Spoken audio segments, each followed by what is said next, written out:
प्रदायते कृष्णाय कृष्ण चैतन्य नाम्ने गौरतिशे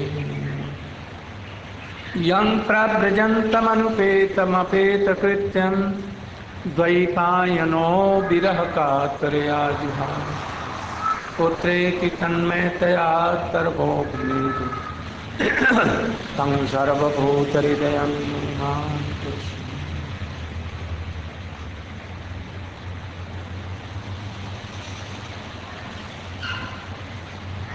अभी हम लोग श्रीमद् भागवत से कथा सुन रहे हैं और बोल रहे हैं। महाराज परीक्षित महाराज जी प्रश्न कर रहे हैं और वितरागी परम भक्त रसिक सुखदेव गोस्वामी उनका उत्तर दे रहे हैं। प्रश्न करते जा रहे हैं, उसका उत्तर दे रहे हैं। संक्षेप में हम लोगों ने ये 2-4 घंटे की बात नहीं, कुछ दिन 1 महीने कम से कम श्रीमद् भागवत का प्रवचन हो तो कुछ हम लोग समझ सकते। 1 महीना 7 दिन में नहीं, 14 दिन में भी नहीं, 1 महीने में। और जो निरंतर पाठ होता है किसी रसिक के मुख से सब समय, वो सर्वोत्तम। 1 महीने वाला मध्यम और 7 दिन वाला जो प्रवचन होता है वो बहुत थोड़ा सा होता है, वो उतना अच्छा नहीं, वो सबसे कम कोटि का है। तो हम लोग को ये 4 दिन में, और वो भी 1 घंटा, 2, 2.5, सवा घंटा, 2 घंटा पूरी भागवत नहीं हो सकती। तभी हम लोग संक्षेप में उसे बतलाने की चेष्टा की। सुखदेव गोस्वामी जी कहते हैं कि देखो, पुत्र से, धन से, संपत्ति से कोई भी विश्व में सुखी नहीं रह सकता। बिना भगवत भजन के, उनकी कृपा के कोई भी सुखी नहीं रह सकता। एक राजा थे चित्रकेतु महाराज, धन धान्य से पूर्ण थे, बेटा नहीं। सोचा जब बेटा नहीं है, ऐसे जन्म बेकार का, हमारा पिंड कौन देगा, हमारा संस्कार कौन करेगा, और हमारी धन संपत्ति किसको मैं दे जाऊंगा। वे लोग बड़े पापी हैं जिनको पुत्र नहीं होता। सोच रहे हैं, उनको भगवान ने पुत्र नहीं दिया, संतान नहीं दी, बड़े दुखी। और उसी समय एक दिन पर्वत महाराज, पर्वत गोस्वामी, जिनकी बुद्धि और भक्ति पर्वत के समान है, ऐसे एक महर्षि अनुभवी उनके पास में आए। अभी शुभानंद ब्रह्मचारी जी बहुत संक्षेप में 10 मिनट में, 15 मिनट में इस कथा का बतलाएंगे, खूब संक्षेप में, केवल उपदेश।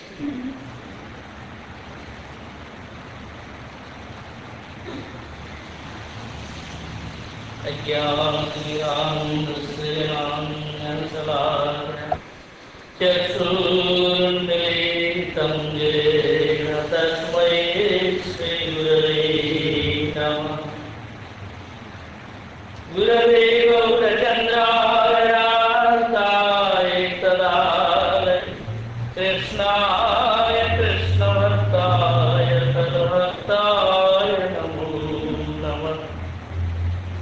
सर्वप्रथम अस्मदीय गुरुपाद तत्वों में असंख्य कोटि दंडवत प्रणति ज्ञापन करता हूँ। तदनंतर उपस्थित पूज्य वैष्णव वृंद, समस्त सज्जनों, माताएं, बहनों, सभी को मेरा यथायोग्य प्रणाम स्वीकार। अभी अभी महाराज जी ने आज्ञा दी है, चित्रकेतु महाराज, उनके दरबार में पर्वत महाराज जी पहुंचे। चित्रकेतु महाराज इतने बड़े राजा थे, भारतवर्ष के एक माने हुए बहुत बड़े राजा है, जिनके लाखों पत्नियां हैं, परंतु दैववश एक भी संतान उन्हें प्राप्त नहीं। इसलिए सब प्रकार से संपन्न होते हुए दुखी। जब ऋषि उनके राज दरबार में पहुंचे, उनका आदर सत्कार हुआ, उन्होंने पूछा आप सब प्रकार से कुशल तो हैं, किसी प्रकार कोई दुख कष्ट तो नहीं? तब राजा ने अपने दुख की बात सुनाई। हम सब प्रकार से संपन्न और सुखी होकर ये एक विषय में देखी, जो हमें एक भी संतान नहीं, इसके लिए हमने कितने विवाह किया इसकी कोई ठिकाना नहीं, परंतु एक भी संतान नहीं मिला, मुझे इसका दुख है। उन्होंने बहुत समझाया, ऋषि ने प्रयास भी की, परंतु राजा को प्रबुद्ध नहीं हुआ। बालक के लिए आतुर की संतान किसी भी तरह से मिल जाए तो बोले अच्छा, एक फल मैं देता हूं, इसी को आप अपने पत्नी को खिलाइए, किसी को भी जिसको खिलाएंगे उसको सब गुण संपन्न एक हर से सोच पर बालक हो। इतना कहीं करके ऋषि तो चले गए। उन्होंने उस फल को खिलाया और दैव क्रम से एक सर्वगुण संपन्न बड़ा सुंदर एक बालक हुआ। अब बालक के होते ही राजा इस प्रकार बालक के मोहजाल में फंस गए कि देवारात्र उस बालक को लेकर के और उस रानी के साथ में रहे। राज दरबार में क्या हो रहा है, और जितनी रानियां हैं बेशक है, उनके प्रति कोई दृष्टि कोई भावना नहीं रहती, सभी को भूल गए, बालक के स्नेह प्यार नहीं भूले रहे। ऐसे जब देख चला 4-5 वर्ष का वो बालक हो गया, बड़ा सुंदर बालक, राजा की उसी में डूबे हुए। परंतु एक कम जो रानियां 1 लाख रानियां बेशक एक दिन विचार करने लगी कि जब से ये बालक हुआ है तब से हम लोगों का दुख का कारण हुआ कि राजा हम लोगों को ना तो प्यार करते हैं, ना हमें कभी कपड़े के लिए भी पूछते हैं, कभी पूछते भी नहीं, ना प्यार करते। इसलिए हम लोगों के सुख में बाधा, दुख का कारण यही बालक। इस बालक को हटा दिया जाए तो फिर से हम लोगों को सुख मिल जाए। इस प्रकार मंत्रणा करती हुई स्त्रियों ने, एक दिन वह बालक सोया हुआ था, उनमें से एक ने कालकूट विष ले जाकर के उसके मुंह में दे दिया। देते ही बालक की आंखें तो पलट गई, एकदम सारा शरीर काला पड़ गया, प्राण को छोड़ दिया। बहुत देर हो गया, अभी तक बालक उठा ही नहीं। तो यह देख करके उनकी माता ने कहा दासी से कि देखो तो अभी तक क्यों सोया हुआ है, उसको जगाओ। तो दासी जगाने गई तो देखा कि अब बालक है ही नहीं, मर गया, बालक चला गया है, मर गया है। वह देख करके तो वो बड़े जोर से चिल्ला करके रोने लगी। उसके रोने की आवाज सुन करके उस बालक की माता दौड़ करके आई और ऐसी स्थिति देख करके पछाड़ खा करके गिरी उस बालक के ऊपर में और बड़े जोर जोर से रोने लगी। इस प्रकार राजा को खबर पहुंचा तो राजा तो राज दरबार में ही वहीं पर गिर पड़े। बड़े मुश्किल से लोगों ने पकड़ करके लाया और आ करके वहीं पर गिरे और रोते रहे। और जितनी रानियां थी बेसाव रो रही है, राजभवन केवल रोने की धूम मचा गई। सभी लोग रो रहे हैं उस बालक के शोक से। इसके बीच में श्री नारद जी और वही अंगिरा ऋषि दोनों वहां उपस्थित। बड़े मुश्किल से जब उनके अंदर में प्रवेश किया और राजा तो अब कहा जाए, दोनों के पैर पकड़ करके बड़े जोर से रोने लगे कि महाराज, जब मेरा बालक नहीं था तब मैं सुखी था, आज बालक हो करके ये बालक चला गया, इसके लिए इतना निवारण दुख जो सहा नहीं जाता है। तो बड़े व्याकुल होकर के रोने लगे। उस समय ऋषि बोले कि अच्छा कोई बात नहीं। उस बालक को थपथपाया, अरे बालक कैसे सो रहा है, अरे उठ जाओ, तुम्हारे लिए सब लोग रो रहे हैं, दुखी हैं, तुम कैसे सोए हुए हो, उठो उठो, हाथ थपथपा दो। इतने में बालक ये उठा, उठ करके बैठ गया। आंख मलते हुए सबकी ओर देखा। बोले आप लोग कैसे रो रहे हैं, क्या बात? सभी लोग बड़े दुखी थे, सबको बड़ा आश्चर्य हुआ। तो अपने पिता माता से कहा, बोले आप लोग क्यों रो रहे हैं? मैं जहां चला गया वहां अच्छी जगह में गया, अब मैं सुख से। आप लोग हमारे पिता माता, अरे हम भी तो आपके पिता माता कोई बार बन चुके। इस आत्मा जो है, यह आत्मा न किसी की माता न किसी के पिता बनता है। वो तो अजर अमर है, उसका जन्म और मृत्यु नहीं। फिर भी शरीर के साथ में होने के कारण कर्मों के द्वारा यह मानव जीवन मिलता है। सारे शरीरों में जन्म होता है, फिर कर्मों को लेकर के चला जाता है। इसलिए बार बार जन्म और मृत्यु। परंतु आत्मा जो है नित्य चेतन वस्तु इस शरीर से पृथक है। इसके लिए शोक मोह कहना तो व्यर्थ बेकार है। इसलिए आप लोग चिंता नहीं करते। मैं जहां गया हूं वहां सुख से हूं। इस प्रकार कहते हुए बालक फिर से सो गया। उसके शरीर में से आत्मा निकल गई और वो चला गया। चले जाने से और राजा को मोह दूर हुआ। राजा और ऋषि के चरणों में गिर पड़े, बोले कि हे महाराज, और मेरा मोह दूर हुआ है और आसक्ति हमारी समाप्त हुई। हमें आप कृपया ऐसा उपदेश दें कि जिससे हमारा उद्धार। तब से नारद महाराज ने उनको मंत्र दान किया। बोले कि हे महाराज, आप चिंता नहीं करते। इस पार्थिव वस्तु के द्वारा, पुत्र परिवार, धन दौलत, विषय सुख के द्वारा, विषय संपत्ति के द्वारा कदापि कोई शांति लाभ नहीं कर सकता। न कोई सुखी होता है। किसी के पास अपार धन होता है और किसी के पास कम है। तो धन की प्रचुरता होने से सुख मिल जाएगा, शांति मिल जाएगी, ये कदापि नहीं है। ये संभव नहीं।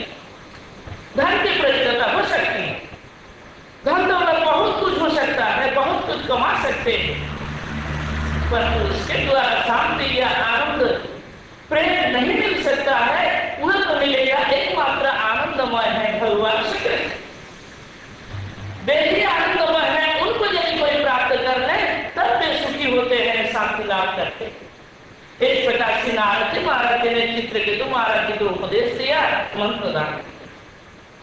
और उधर रानियां भी जितने भी सब जने नारद जी के पैर पकड़ करके रोने लगे कि हमने बहुत भारी गलती की, जो हमारी गलती की वजह से ये बालक चला गया और हमने ऐसे ही सोचा, इसलिए हमें क्षमा करें, हमारा उद्धार। तब नारद जी बड़े दयालु, उन सबको मंत्र दिया और सभी लोग कृष्ण का भजन करने लगे। सब इस प्रकार चित्रकेतु महाराज मंत्र जप के प्रभाव से गंधर्वों की गति प्राप्त करके समस्त वायुमंडल में, आकाश मंडल में घूमते फिरते थे। एक दिन दैव क्रम से कैलाश में पहुंचे शिव जी के वहां। तो महादेव जी उस समय बैठे हुए थे, तो उनके गोदी में पार्वती जी बैठी थी और ऋषियों की सभा थी। ऋषियों की सभा में वे हरि कथा सुना रहे। ऐसे समय में चित्रकेतु महाराज पहुंचे, जो कि पीछे उन्होंने शंकरसन से भी मंत्र लिया था। इसलिए गुरु भाई जैसे लगते हैं शिव जी, तो इसलिए गुरु भाई के रूप में उनसे कहा, हे महादेव जी, आप धर्म के आचार्य हैं, गुरु हैं, साक्षात भगवान के एक स्वरूप हैं। आपके लिए न तो कोई दोष लगता है, न कोई विडंबना है, परंतु संसार की दृष्टि में लोग, संसारी लोग ऐसे ही गलत आचरण करेंगे। इसलिए यह अच्छा नहीं कि अपने पत्नी को बाएं तरफ बैठे, अपने गोदी में बैठा करके आप सभा में प्रवचन करें। इस तरह की बात सुनते ही देवी को बड़ा क्रोध हुआ। बोले क्या ना, अच्छा तुम ही एकमात्र उपदेश देने वाला आ गया, देवादिदेव महादेव को उपदेश सुना रहे, जा असुरकुल में जाकर के जन्म कर अभिशाप दे। उस समय चित्रकेतु महाराज हंसने लगे। हंसते हुए उनके अभिशाप को मस्तक पर ग्रहण कर लिया कि कोई चिंता नहीं। क्योंकि भक्तों के लिए नारायण परा सर्वे कुतश्च न विद्यते। जो लोग भगवान के चरण कमल को आश्रय किए हुए हैं उनको कहीं किसी प्रकार कोई डर नहीं होता है, न किसी प्रकार भय। स्वर्गात् वर्ग नरकेष्वपि तुल्यार्थदर्शिनम्। स्वर्ग अपवर्ग अर्थात मुक्ति और नरक सभी जगह उनको समान बराबर जैसे अनुभव होता है, उनको कोई परवाह नहीं।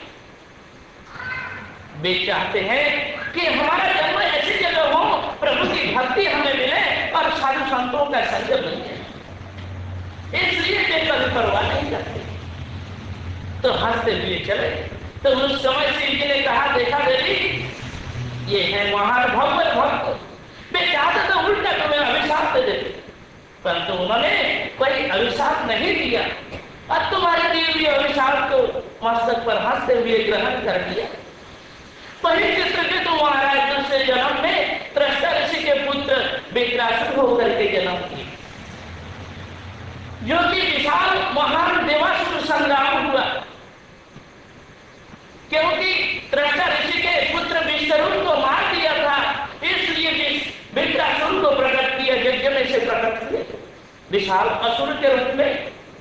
तो उस समय त्रष्टा ऋषि ने उसने कहा कि तुम्हारे भाई को मारने वाला देवराज इंद्र तुम्हारा शत्रु, अतः उसके साथ विरोध करते हुए उसका संहार।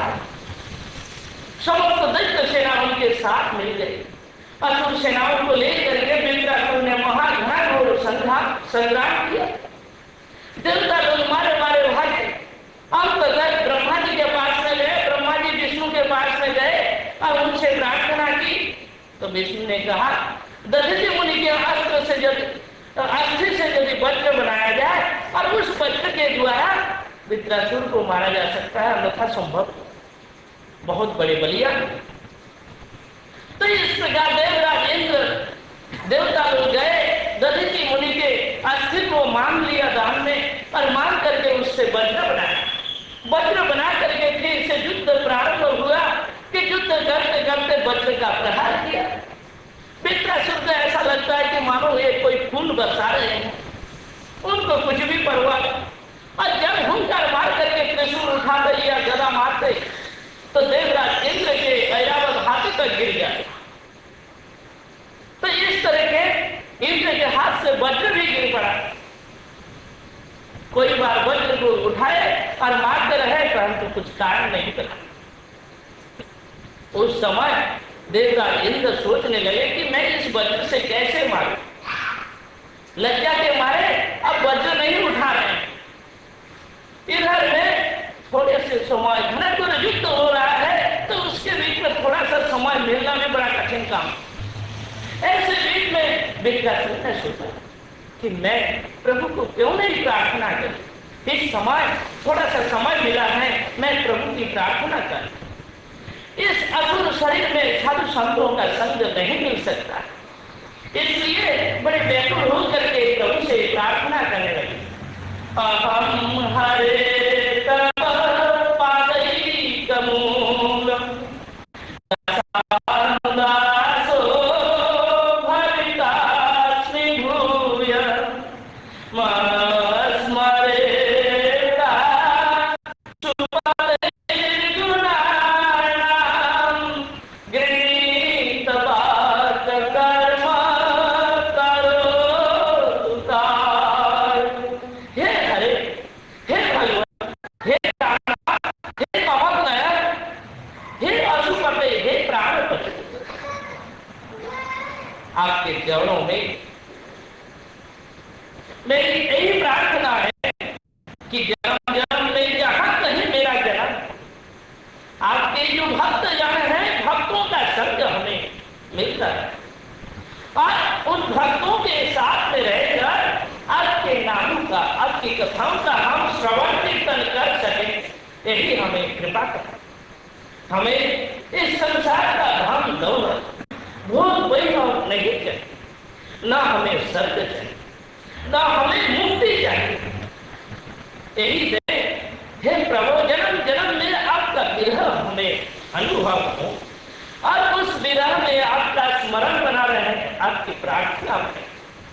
अजात पश्चात इव मातरम खगा स्तनम यथा वत्सतरा सदा प्रियं प्रियेण दूषितां विसन्ना मनोरविंदा सददीक्षते सा। अजात पश्चात एक छोटे छोटे पक्षी के बच्चे अभी पंख निकले नहीं, माता पिता के लिए तरस रहे हैं, खड़खड़ाहट आवाज सुन करके चौंक उठते हैं कि कहीं उसकी माँ आकर के उनको खिलाए, उसके लिए तरसते हैं, उत्कंठा है। हे प्रभु, हमारे अंदर ऐसी उत्कंठा हो, परंतु पक्षी के पंख हो जाने पर वो तो उड़ के चला जाता है। इसलिए कहा कि ये गाय के बछड़ा है, छोटे बछड़े को दिन भर बांध रखा है। गाय चरने को चली जाती है, जब शाम को आती है तो जोर से आवाज लगाती है, डकारती। गाय की आवाज सुन करके बछड़ा अब हम्बार करते हुए रस्सी को किसी तरह से मैया के पास में जाने को तरसता है, कोई खोलने को आता है, खोलने भी नहीं देता है। इतने उसके अंदर उत्कंठा होती। हे प्रभु, हमारे अंदर भी ऐसी उत्कंठा बने कि आपके प्रति हमारी लालसा प्रार्थना बन जाए। फिर से कहा, हे प्रभु, प्रियम प्रियतम दूषितम विसन्ना।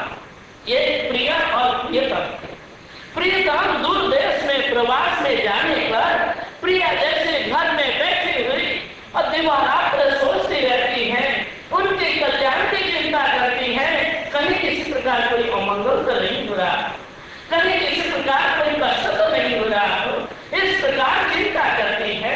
तो इस प्रकार हे प्रभु, हमारे अंदर ऐसे ही विरह वेदना, आपके लिए उत्कंठा, ऐसा भाव जागृत हो जो निष्काम निस्वार्थ रूप से अहेतुकी भाव से आपके प्रति हमारी भक्ति हो, हमारा प्रेम हो, आपके चरण कमल को हम प्राप्त करें। मौतम श्लोक जनेषु सख्यम संसार जगते भ्रमत स्वकर्मभि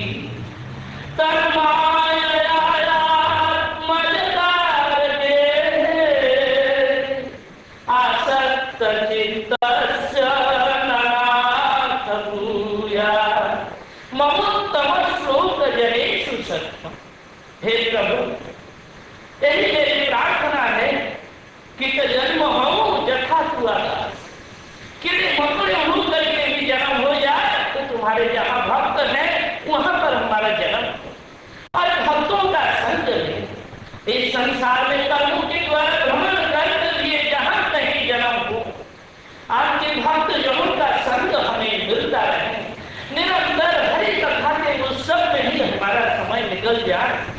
तुम्हारे माया के द्वारा रचे लिए इस संसार में पुत्र परिवार बंधु बांधव उनके आसक्ति में मोह में इस प्रकार पड़ करके इस बंधन में नहीं जाऊं, जन्म जन्म में मेरी यही प्रार्थना है। इस प्रकार पितरासुर ने प्रार्थना की और प्रभु के चरणों में आरती निवेदन। देवराज इनको सुन करके बड़े चकित हो गए, बोले अरे ऐसे भक्त इसको कैसे मारूं? मैं नहीं मार सकता, वज्र नहीं उठाया। तब ऋषियों ने और वहां के देवताओं ने जो सैनिक के रूप में वहां थे, सबने ने कहा कि इसको यदि नहीं मारेंगे तो हम लोगों का विजय नहीं हो पाएगा, हम तो सदा ही हारे रहेंगे और कई तो लोग हमारे ऊपर आक्रमण करेंगे। इतने में पितरासुर ने कहा, हे देवराज इंद्र, हमारे लिए जब ये वज्र बना है तो आप इस वज्र को उठाइए, युद्ध में हार जीत तो सब तो होता ही, इसलिए आप वज्र उठाएं, मुझको मारे। तब तक नहीं उठा रहा।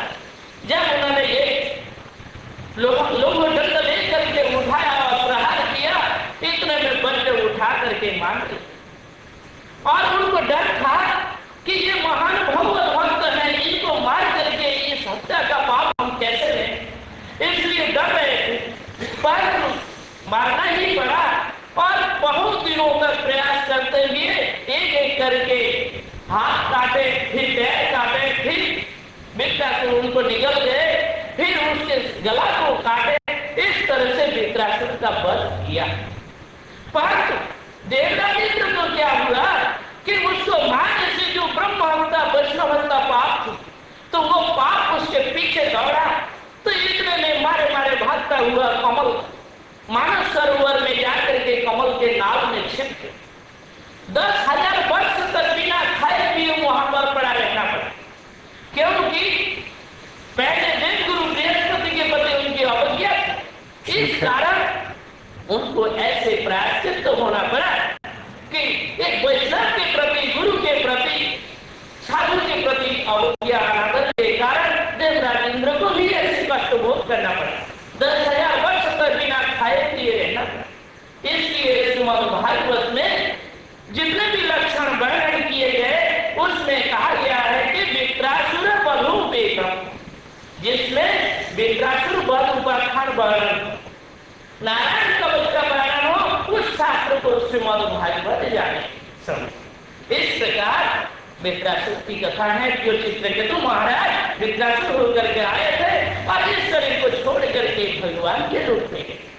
जैसे भी हो, ऐसे स्थिति में हो कि प्रभु की भक्ति करें, भजन करें, संसार के समस्त बंधनों से मुक्त होकर प्रभु के चरणों में पहुंच जाए।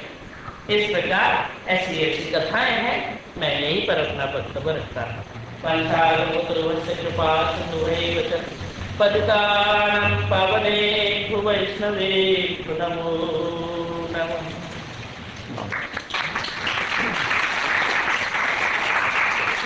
आप लोगों ने चित्रकेतु महाराज जी का उपाख्यान सुना। ये परम सत्य घटना है, झूठ नहीं सुनती। इसलिए संसारिक अर्थ के द्वारा, संपत्ति के द्वारा, पुत्र के द्वारा, कन्या के द्वारा हम लोग सुखी नहीं हो सकते। ऐसे ऐसे हजारों उपाख्यान हमारे शास्त्रों में भरे पड़े हैं। इसलिए भगवान अपने भक्तों को, नारद जैसे भक्त को या और भक्तों को भेजते हैं हम लोगों के ऊपर करुणा कर। हम उनके प्यारे जीव हैं, उनके पुत्र हैं, संतान हैं, हम उनके सेवक हैं, और जिससे कि हमारा कल्याण हो और हम फिर भगवान की चरणों की सेवा पा करके हम सुखी हों, इसलिए भगवान बहुत प्रयत्न करते हैं। कभी कभी स्वयं भी आते हैं, कभी कभी अपने अवतारों को भी भेजते हैं, कभी भक्तों को भेजते हैं। इसलिए गीता में कहा गया क्या, परित्रणाय साधूनां धर्म संस्थापनाय संभवामि जुगे जुगे। मैं जुग जुग में असुरों का दमन कर, अपने संतों की रक्षा कर, धर्म की प्रतिष्ठा करने के लिए आता हूँ। इसलिए कृष्णचंद्र जी का भी अवतार इसलिए हुआ। धर्म माने क्या है? लौकिक धर्म नहीं, आत्मधर्म के लिए हम उनके लिए सेवक हैं। किसी प्रकार से हम भगवान के चरणों में पहुंचे, संसार को छोड़कर, इसलिए भगवान आते हैं। भगवान समस्त ईश्वरों के ईश्वर कृष्ण होते हुए भी जसोदा के गर्भ में गोकुल में आए, प्रकट हुए। सबसे पहला काम उन्होंने किया, उनको पुतना आई मारने के लिए कंस ने भेजा। ऐसी वो राक्षसी थी जो बच्चों को ऐसे ही चना जैसा चिबा जाती, उसका मांस खाती, उसके रुधिर को पीती और छल बल करके वो वहां पर पहुंचा। कृष्ण को उठा लिया पलने से और अपने स्तन में लगा दिया।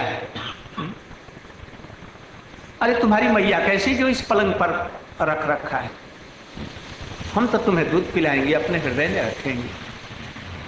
कुछ ऊपर से कपटता करके माता जैसे भाव प्रकट किए और उसके मुख में जैसे पंप होता है, अपने स्तन को लेकर के पंप किया। कालकूट विष। कृष्ण ने आंख बंद कर, ये मैया का वेश बना करके आई और बेटा बेटा भी कह रही, अब इसको क्या करूं? उन्होंने कृपा करके उसके स्तन पिए और बोले यदि स्तन पीने से ही तुम मर गई तो मैं क्या करूं? उसका प्राण भी खींच लिया और उसके इस कपटता भरे हुए असुर के शरीर को, राक्षसी के शरीर को छुड़ाकर और उनको क्या किया, माता की जैसी गति दे दी वैकुंठ के ऊपर में, ब्रजधाम में, गोलोक में। ऐसा कृपालु कौन होगा जो उनको मारने के लिए कपट वेश धारण करके आया और तभी उसको माता जैसी गति गोलोक में दे? ऐसा कोई दयालु नहीं हुआ। और भगवान के अवतार लोग दयालु हैं, किंतु इतने नहीं। आप लोग जानते हैं कि तृणावर्त नाम का एक असुर उसी समय में, जब छोटे से बालक थे 1 महीने के, वो हवा का रूप धारण करके आया उनको मारने के लिए। कृष्ण ने सोचा कि बहुत दिनों से आकाश में नहीं उड़ा, जरा उड़ करके जरा भ्रमण तो कर लो। इसलिए उसने क्या किया, उनको खूब जोर से आंधी आई, अंधकार हो गया, सब बालू और धूली सब उड़ने लगी। कृष्ण इतने भार हो गए कि मैया ने उठा करके यहाँ पर रख दिया। आसपास में कुछ नहीं दिख रहा था, अंधकार हो गया। और उसी समय वो असुर इनको लेकर के यहाँ रख करके उड़ गया, हवा जैसा रूप धारण करके।